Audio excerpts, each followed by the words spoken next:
What if I told you the next market shock won't come from a crash, a war, or a bank failure, but from one decision made behind closed doors, a decision that could quietly rewrite how money works in America?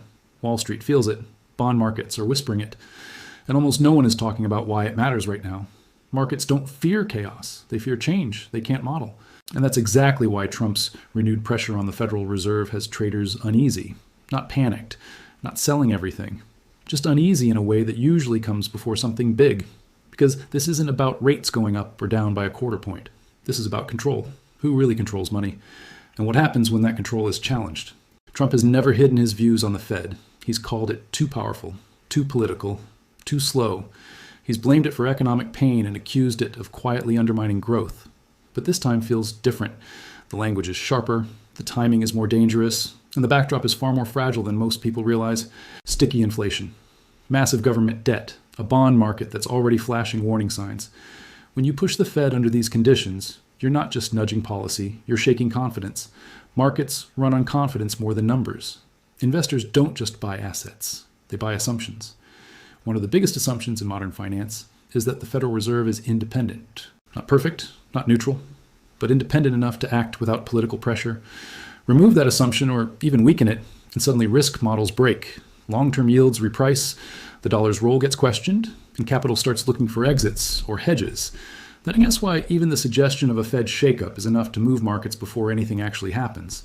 Wall Street isn't waiting for policy changes. It's front-running the possibility. You can see it in bond volatility. You can see it in gold quietly catching bids. You can even see it in how defensive certain equity sectors have become. This isn't fear, it's positioning. Here's the uncomfortable truth. Trump isn't wrong about one thing. The Fed has become incredibly powerful. More powerful than most people understand. It sets the price of money for the entire world. It decides who gets liquidity in a crisis and who doesn't. And after years of QE, emergency facilities, and balance sheet expansion, the line between monetary policy and political outcomes has blurred. That's why challenging the Fed resonates with some voters. But markets don't care about narratives. They care about consequences.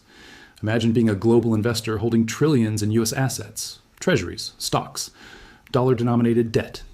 Now imagine the rules of the game might change. The referee might answer to someone else. Even if that change never fully happens, the mere possibility forces you to rethink risk. Do you demand higher yields? Do you shorten duration? Do you diversify out of dollars faster than planned? These are not theoretical questions. They are active discussions happening right now. And here's what makes this moment especially dangerous. If the Fed is already boxed in, cut rates too early and inflation could reaccelerate, hold rates too high and something breaks, add political pressure to that equation, and decision-making becomes radioactive. Every move gets interpreted as political. Every pause gets questioned. Credibility, once lost, is almost impossible to rebuild. That's why markets are bracing, not for an announcement, not for speech, but for a turning point where independence, perception, and power collide. And once that collision starts, it doesn't stop cleanly. It ripples through bonds, currencies, equities, and ultimately the real economy in ways most people won't understand until it is already too late to react. Because this isn't just about Trump or the Fed. It's about whether the financial system people trust today will look the same tomorrow, starting now same way. The ripple effects are subtle at first. You see small moves in bond yields, a whisper of volatility in stocks, a slight uptick in gold and silver. Nothing dramatic.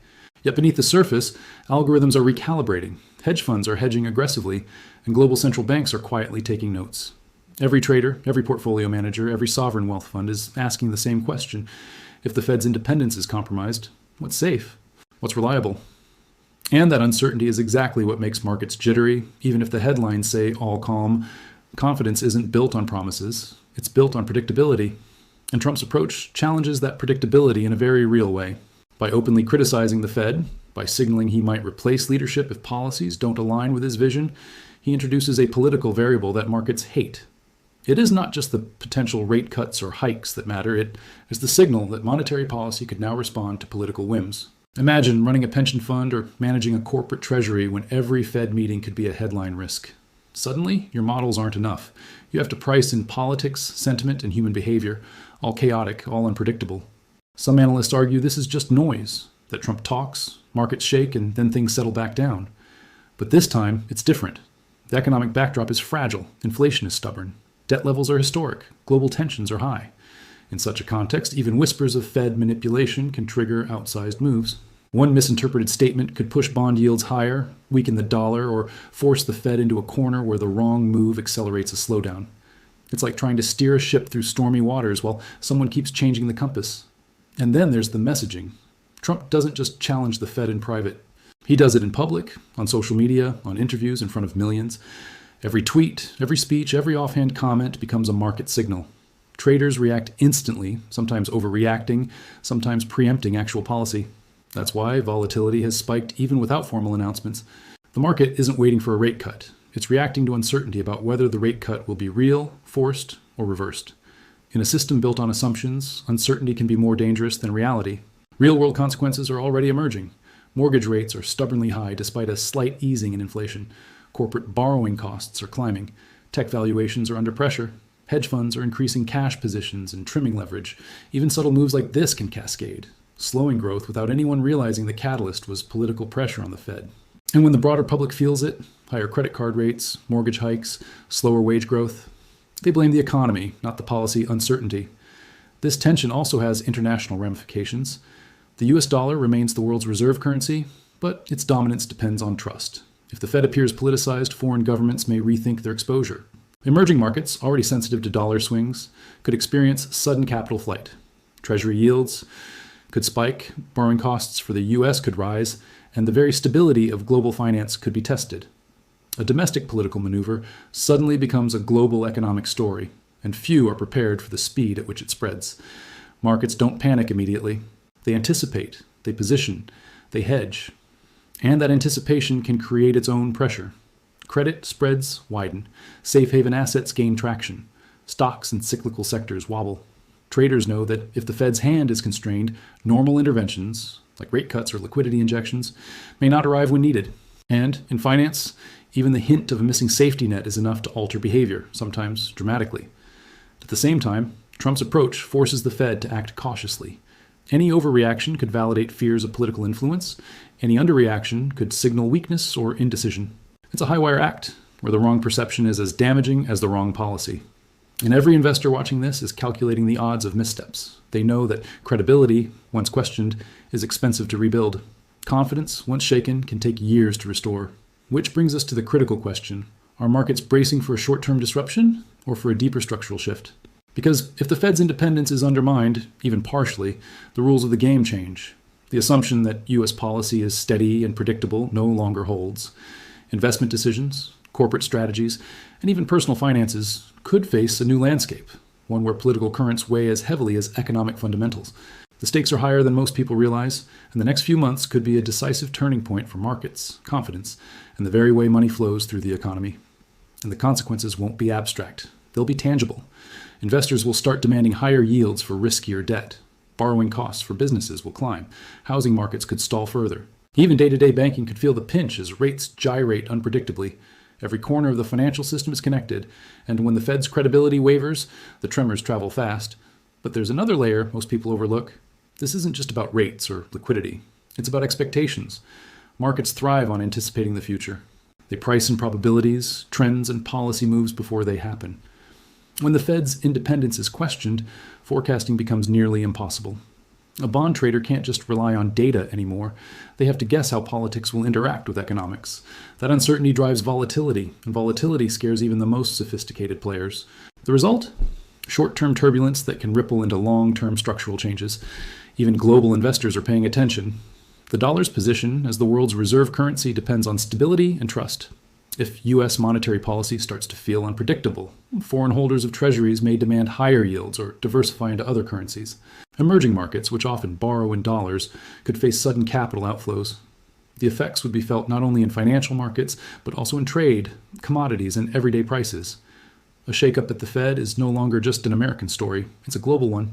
What makes this even more critical is timing. The economy is at a precarious intersection of lingering inflation, high debt, and slowing growth.